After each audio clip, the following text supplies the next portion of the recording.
नमस्कार दोस्तों, मैं हूं रशीद अहमद और आप देख रहे हैं अपना चैनल नोबल मैथ्स। दोस्तों, काफ़ी समय बाद में वीडियो बना रहा हूं। कुछ बिजी होने की वजह से आपके लिए वीडियो नहीं बना पाया। अब जो है रेगुलर जो है आपके लिए नई वीडियो ज़रूर बनाऊंगा। तो दोस्तों, हमारी बात चल रही थी संख्या पद्धति पर। नंबर सिस्टम की हम वीडियो बना रहे थे और कंपटीशन एग्जाम में आने वाले महत्वपूर्ण सवालों को हम कवर कर रहे थे। तो आज हम संख्या पद्धति के पार्ट 6 के अंतर्गत हम देखते हैं प्राकृत संख्याओं का योग ज्ञात करना।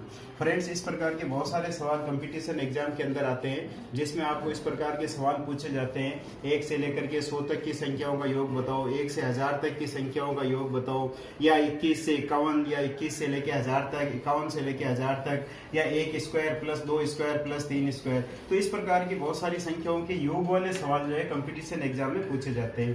तो आज हम पूरी वीडियो में इसी बात पर जो है चर्चा करेंगे, प्राकृत संख्याओं का योग किस प्रकार से ज्ञात किया जा सकता है, और इसकी बहुत ही शॉर्टकट ट्रिक्स जो है मैं आपको बताऊंगा, इंपोर्टेंट जो है सूत्र बताऊंगा। दोस्तों, यदि अभी तक आपने चैनल को सब्सक्राइब नहीं किया है तो चैनल को सब्सक्राइब जरूर कर दें, और यदि वीडियो अच्छी लगे तो अपने दोस्तों में इसको शेयर जरूर करें और लाइक करना नहीं भूलें। तो आइए देखते हैं हम प्राकृत संख्याओं के योग पर आधारित कुछ महत्वपूर्ण प्रश्न और सूत्र। तो दोस्तों, हम सबसे पहले देखते हैं, यदि हमें 1 से लेकर के n तक की प्राकृत संख्याओं का योग ज्ञात करना है तो हम किस प्रकार से करेंगे। या हमें बीच में अगर कोई दे दिया, जैसे 51 से 100 तक की प्राकृत संख्याओं का योग ज्ञात करो तो कैसे करेंगे। या हमें सम और विषम संख्याओं का योग ज्ञात करना हो तो कैसे करेंगे। इसके लिए मैंने आपके लिए ये 4 फॉर्मूले लिखे हैं यहाँ पे, ये देख लीजिए फॉर्मूले, फिर मैं इनकी ट्रिक आपको समझा दूंगा। 1 से n तक की प्राकृत संख्याओं के योग के लिए ये सूत्र है n कोष्टक n+1/2, और a से b तक की प्राकृत संख्याओं के योग के लिए a+b b-a+1/2। लगातार n सम संख्याओं के योग के लिए n कोष्टक n+1, और विषम संख्याओं के लिए n स्क्वायर। यहाँ पे ध्यान रखना दोस्तों, ये जो है n इस सम और विषम के अंदर, ये सम और विषम संख्याओं की जो क्वांटिटी है वो दर्शाता है यहाँ पे। जैसे अगर मान लो मेरे को 1 से 100 तक की सम संख्याओं का योग ज्ञात करना है तो यहाँ n का मान जो है 50 हो जाएगा, क्योंकि हम जानते हैं 1 से 100 तक के बीच में सम संख्याएं 50 होती है और 1 से 100 के बीच में विषम संख्याएं भी 50 होती है। तो यहाँ पे n का मान 50 हो जाएगा, ना कि 100।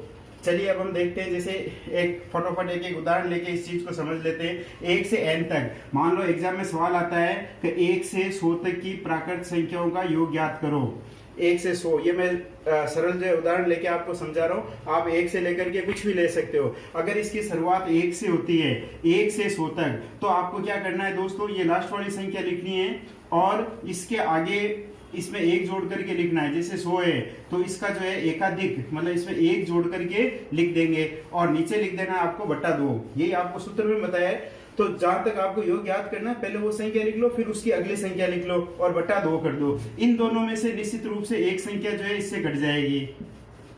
ये 2 से घट गई, जैसे 50। अब 50 को आपको 101 से गुना करना है। आप 5 को जो है पहले 101 से कर लो, तो ये आ गया 505, और 0 का 0 लगा दो, तो ये 1 से 100 तक की प्राकृत संख्याओं का योग आ गया 5050। दोस्तों, इसी प्रकार से मान लो एक दूसरा जो है, ये इंपॉर्टेंट है दूसरे वाला, इसमें हमें बीच में से पूछता है। जैसे अगर मान लो मेरे को पूछ लिया 51 से 100 तक की संख्याओं का योग ज्ञात करो। अगर हमें ये दे दिया 51 से 100 तक की प्राकृत संख्याओं का योग ज्ञात करो। अब इसके लिए दोस्तों आपके पास में 2 तरीके हैं। एक पहला तरीका जो वास्तव में जो सही तरीका है, बड़ा तरीका है, वो तो ये है, आप 51 से 100 तक करना है तो पहले आप 1 से लेकर के 100 तक की संख्याओं का योग ज्ञात कर लो इसी सूत्र की सहायता से। फिर आप 1 से लेकर के 50 तक की संख्याओं का योग ज्ञात कर लो इसी सूत्र से, और फिर इन दोनों को हम घटा देंगे तो हमारे पास 51 से 100 तक का योग आ जाएगा। लेकिन हमें कंपटीशन एग्जाम में इस प्रकार से नहीं करना है। इसको करने के लिए देखिए शॉर्टकट ट्रिक्स लगाएंगे हम। सबसे पहले आपको इन दोनों संख्याओं को, जिसके बीच के आपको पूछता है कि इन दोनों का योग ज्ञात करो यहाँ से लेके यहाँ तक, तो उन दोनों संख्याओं को जोड़ करके लिखना है। तो ये 51 है और ये 100 है, इन दोनों को जोड़ दिया मैंने, तो ये आ गया 151। दूसरी बार आपको क्या करना है, इन दोनों को घटा करके और उससे एक अधिक करना है। तो 100 में से 51 अगर हम घटाएंगे तो ये आएगा 49 और उसमें 1 जोड़ेंगे तो बन जाएगा 50। तो इसलिए यहाँ पे आ गया 50 और /2 कर देना है आपको। वापस समझ लीजिए, एक बार इन दोनों संख्याओं की जोड़ करनी है और एक बार इन दोनों को घटाना है। जोड़ेंगे तो 151 आएगा, घटाएंगे तो 49 आएगा। जो घटाएंगे उसमें एक जोड़ करके लिखना है आपको, +1 लिखा हुआ सूत्र में। अब देखिए इसमें ये संख्या इससे कट जाएगी 25 बार, और 25 को जो है हम 151 से गुणा कर लेंगे तो दोस्तों ये आ जाएगा 3775। तो इस प्रकार से हम कोई भी दो संख्याओं के बीच की जो हमें दे रखा है उनका भी हम योग ज्ञात कर सकते हैं इस सूत्र की सहायता से।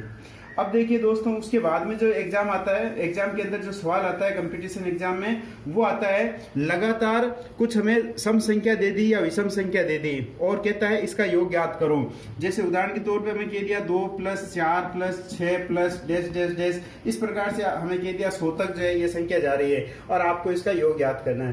तो हम देखते हैं ये एक जो है सम संख्याओं का योग है, 2, 4, 6, 8 ये सम संख्याएं हैं। तो इसका योग अगर हमें याद करना है तो देखिए दोस्तों, हमें पहले देखना पड़ेगा ये संख्याएं कितनी हैं। यहाँ 2, 4, 6, 8 लेके 100 तक, तो ये संख्याएं जो है कुल 50 है हमारे पास में, 100 नहीं है, ध्यान रखना, ऐसे 100 नहीं लेना है आपको। ये वास्तव में हमारे पास में 50 संख्या है, क्योंकि एक छोड़ करके हमने एक संख्या ली है, आधी संख्या ली है यहाँ पे 100 तक में से, तो n का मान 50 हो गया।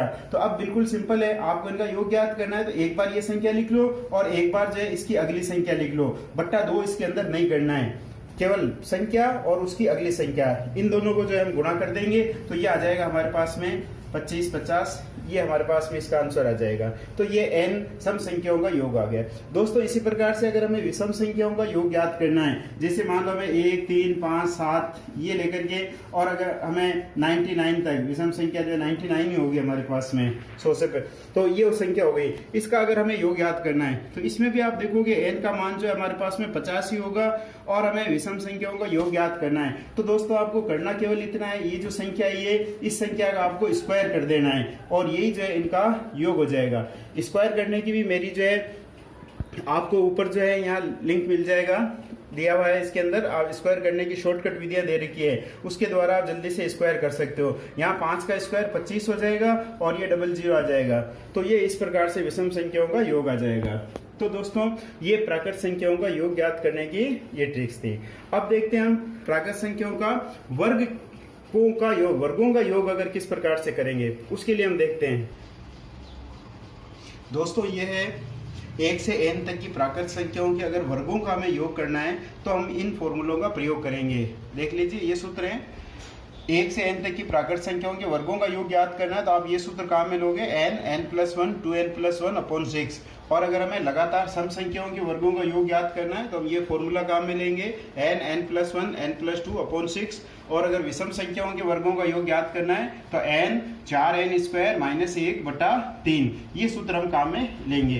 तो आइए देखते हैं इन पर आधारित एक एक प्रश्न फटाफट। यहाँ पे वर्गों का योग ज्ञात करना है तो दोस्तों मैं थोड़ा छोटा उदाहरण लेकर के आपको समझा देता हूँ। जैसे मान लो मैं पहले 1 से लेकर के 10 तक की प्राकृत संख्याओं के वर्गों का योग ज्ञात करता हूँ। देखिए कंपटीशन एग्जाम में ऐसे सवाल हो सकता है, 1 square + 2 square + 3 square dash dash dash 10 square, या शब्दों में हो सकता है 1 से 10 तक की प्राकृत संख्याओं के वर्गों का योग ज्ञात कीजिए। तो यहाँ पे दोस्तों देखिए n का मान हो गया 10, आपके पास में टोटल 10 संख्याएं हैं। तो सबसे पहले तो आप लिख दोगे ये 10 यहाँ पे इंटू इसकी अगली संख्या लिख दोगे इंटू 10 × 11, और अब आगे अगले कोष्टक में 2n+1 मतलब इसका दुगुना करके 1 जोड़ दीजिए, तो ये हो गया 20 और 1 21 आपके पास में, और नीचे कर दीजिए बटा 6। वापस देख लीजिए ये संख्या इंटू इसकी अगली संख्या और इंटू यहाँ पे आपको इसके दुगुने में 1 जोड़ करके लिखना है। पहले इसका डबल करना है, 20 और 1 हो गया 21। अब इसको फटोफट हम सरल कर लेते हैं। सरल आप कैसे भी कर लो, ये जो पहले 2 से काट देता हूँ मैं, ये संख्या 5 बार कट गई, ये संख्या 3 बार कट गई, और ये 3 इससे कट गया 7 बार, और इन सबको हम गुणा कर लेते हैं। यहाँ पे 7 × 35, 35 को 11 से गुणा कर लेते हैं तो ये आ जाएगा 385। तो ये 1 से 10 तक की प्राकृत संख्याओं के वर्गों का योग आ गया। अगर दोस्तों हमें इसी प्रकार से इसमें सम और विषम अलग अलग कर देंगे, आपको सम संख्याओं का योग ज्ञात करना है विषम संख्याओं का। जैसे मान लो अगर हमें कहते हैं 2 स्क्वायर + 4 स्क्वायर + 6 स्क्वायर, ऐसे डैश डैश डैश मान लो 20 स्क्वायर, 2 से 20 तक ले ली मैंने यहाँ पे संख्याएं, तो टोटल ये भी 10 संख्या हो गई आपके पास में। 2 से 20 तक जो सम संख्या होगी, तो संख्याओं का मान यहाँ पे 10 है, n का मान 10 हो गया। तो अब ये जो है बहुत ही आसान है सम संख्याओं के वर्गों का योग ज्ञात करना। इसमें आपको क्या करना है, यहाँ पे ध्यान रखना n का मान 10 है, ना कि 20 नहीं लेना है। 2 से 20 के बीच में 10 जो है आपके सम संख्या हुई यहाँ पे। तो आपको क्या करना है, इस संख्या को लिखना है पहले, और उसके बाद में इसकी अगली संख्या लिखनी है, फिर इसकी अगली संख्या लिखनी है। मतलब 3 जो है क्रमागत लगातार संख्याएं लिखनी है आपको। जो लास्ट संख्या, जैसे 10 टोटल संख्या है तो 10, 11, 12, अगर मान लो 20 संख्या है तो 20, 21, 22 ऐसे करके, और बट्टा यहाँ पे 6 कर देता हूँ। 6 जो है ये इससे कट जाएगा, 6 दूनी 12, 11 दूना 22, और 22 को 10 से गुणा कर देते हैं, 220। तो ये आपके पास में सम संख्याओं का योग आ गया। इसी प्रकार से मान लो आपको विषम संख्या दे रखी है, 1 square, 3 square plus 5 square dash dash dash 19 square. दोस्तों ये इंपॉर्टेंट सवाल है, ये आपके जो है एसएससी एग्जाम 2010 में आया हुआ है। ये और भी कई एग्जाम के अंदर ये सवाल आया हुआ है। तो फटाफट अब हम इसका मान निकाल लेते हैं। यहाँ पर भी देखिए n का मान जो है 10 ही है, विषम संख्या 10 दे रखी है, 1 से 19 तक जो है 10 संख्या हो जाएगी। तो देखिए इसका मान अब हम सूत्र के अंदर रख देते हैं। तो पहले कोष्टक में दे रखा है n, तो n का मान यहाँ पे 10 है, 10 इंटू, अब आगे देखिए 4n स्क्वायर, तो ये हो जाएगा 4n स्क्वायर मतलब इसका स्क्वायर, तो ये हो गया 100 माइनस 1, और बट्टा में है हमारे पास में 3, तो ये हो गया 10 इंटू, देखो 400 में से 1 घटा दिया तो 399 हो गया, और बट्टा 3, ये 3 इससे कट जाएगा 133 बार, और 133 को 10 से गुणा कर लेंगे तो ये आ जाएगा 1330।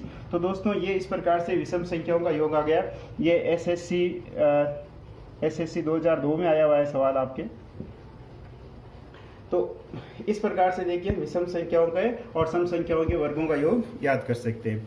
अब हम देखते हैं, अगर हमें क्यूब दे रखा हो तो हम क्यूब का जो है योग किस प्रकार से करेंगे।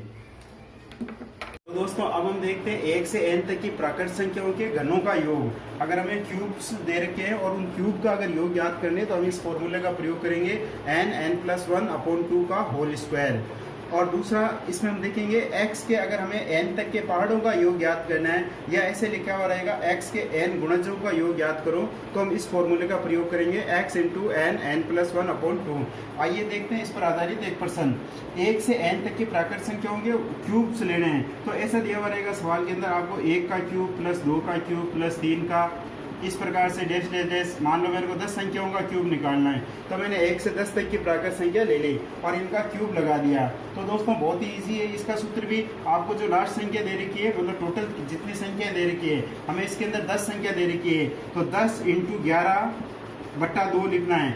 जो संख्या दे रखी है वो, और उसकी अगली संख्या और बट्टा 2, और फिर आपको इसका स्क्वायर लगा देना है। अब इसको इससे काट देना, ये 5 हो गया, इसको इससे गुणा करेंगे, ये 55 हो गया, और 55 का हम स्क्वायर कर देंगे। स्क्वायर करने का भी दोस्तों जैसा कि मैंने बताया, आपको डिस्क्रिप्शन में लिंक मिल जाएगा, ऊपर जो है कार्ड में आपको दिया हुआ है लिंक, वहाँ जाके आप देख सकते हो। वर्ग करने की जो है शॉर्ट विधियाँ दे रखी है मेरी, तो इसमें हो जाएगा। इसको अगले संख्या 5 अंक 30, 25, ये इसका वर्ग हो गया। तो इस प्रकार से हम इसको याद कर सकते हैं। आइए देखते हैं नंबर 4, हमें पॉइंट जो लिया है मैंने, x के n गुणजों का योग। ये भी हमें दे रखा होता है एग्जाम के अंदर, कई बार एसएससी कंपटीशन एग्जाम में ये सवाल आ रखा है, 5 के 12 गुणजों का योग याद करो। सवाल ये है 5 के 12 गुणजों का या गुणज का योग ज्ञात करो, 5 से 12 तक के गुणज। तो दोस्तों देखिए 5 से 12 तक के गुणज, तो सबसे पहले आपको ये 5 लिखना है, इंटू 12 तक के गुणज पूछा है तो आपको 12 लिखना है, इसके साथ में इसकी अगली संख्या लिखनी है, 12 इंटू 13, और नीचे लगा देना है बटा 2। अब जो संख्या इससे 2 से कटती है उसको काट दीजिए, और जो बाकी बच गया उन सबको गुणा कर दीजिए, तो ये आपके आ जाएगा 390। तो ये आपके 5 के 12 गुणजों का योग आ जाएगा। या इसमें हम यूँ भी कह सकते हैं, जैसे 5 का 12 बार पहाड़ा लिख करके फिर उनका योग याद करो, 5 के 12 तक का पहाड़ा का योग याद करो, तो भी 390 आएगा। दोस्तों कई बार संख्या हमें सीधी सीधी प्लस में नहीं दे रखी होती है, उसमें अल्टरनेट प्लस या माइनस लगा हुआ होता है। तो देखते हैं हम इस प्रकार के सवालों को कैसे करेंगे। इसमें 2 कंडीशन होती है, जैसे हमें 1 से n तक की क्रमागत मतलब लगातार प्लस से या माइनस बीच में लगे हुए होंगे उसमें चिन्ह, उन संख्याओं का योग याद करना है। तो उसमें हमें ये देखना है कि उसमें जो लास्ट संख्या है, मतलब टोटल जो संख्या है वो विषम है या सम है। अगर वो संख्या विषम है तब तो हम उसमें n+1/2 ये लगाएंगे, और अगर सम संख्याओं का योग करना है तो -n/2 लगाएंगे। जैसे उदाहरण के तौर पे मान लो मेरे को ऐसे दे रखा 1 -2 + 3 -4 प्लस डैश डैश डैश ऐसे विषम संख्या की बात करते हैं। मान लो मेरे को 151 तक ये संख्या ले ली मैंने, 1 से लेकर के 151 तक की संख्या ले ली, तो टोटल जो है हमारे पास में ये 150 संख्या हो गई यहाँ पे। तो देखिए सॉरी n का मान जो है हमारे पास में 151 हो गया। अब 151 जो विषम है तो इसका मतलब इसका योग हो जाएगा 151 + 1/2, मतलब इसमें 1 जोड़ करके आपको लिख देना है। तो ये हो गया 152/2 और 152 में जब हम 2 का भाग लगाएंगे तो ये आ जाएगा 76। अब मान लो मेरे को सम संख्या 1 -2 + 3 -4 ऐसे करते करते मान लो 150 तक लेना है मेरे को, 150 तक। तो देखिए ये संख्या जो है वैसे माइनस में आएगी, माइनस का 150 आएगा। सम संख्या जो है माइनस के स्थान पर आ रही है तो इसका मतलब 150 के पहले भी माइनस लगा हुआ होगा। अब आपको सूत्र में माइनस लगा हुआ है तो ये नहीं, आप दोनों जगह माइनस काम में नहीं लोगे, माइनस सूत्र का है मतलब एक बार ही आएगा और ये संख्यात्मक मान लेना है, 150/2 करना है डायरेक्ट इसमें, और इसमें हम करेंगे तो ये जाएगा माइनस का 75। ध्यान रखना उत्तर में प्लस का 75 भी दिया हुआ मिलेगा, माइनस का 75 भी। तो सम संख्याओं का जो योग होता है वो हमेशा माइनस में होता है, तो इसका आ जाएगा -75। तो इस प्रकार से दोस्तों आपने देखा प्राकृत संख्याओं के विभिन्न प्रकार के उदाहरण लेके मैंने आपको बताया कि किस प्रकार से जो है हम इनका योग ज्ञात कर सकते हैं, वर्गों का योग कैसे करेंगे, घन का योग जो है किस प्रकार से करेंगे, अल्टरनेट प्लस माइनस आ जाए तो हम किस प्रकार से करेंगे।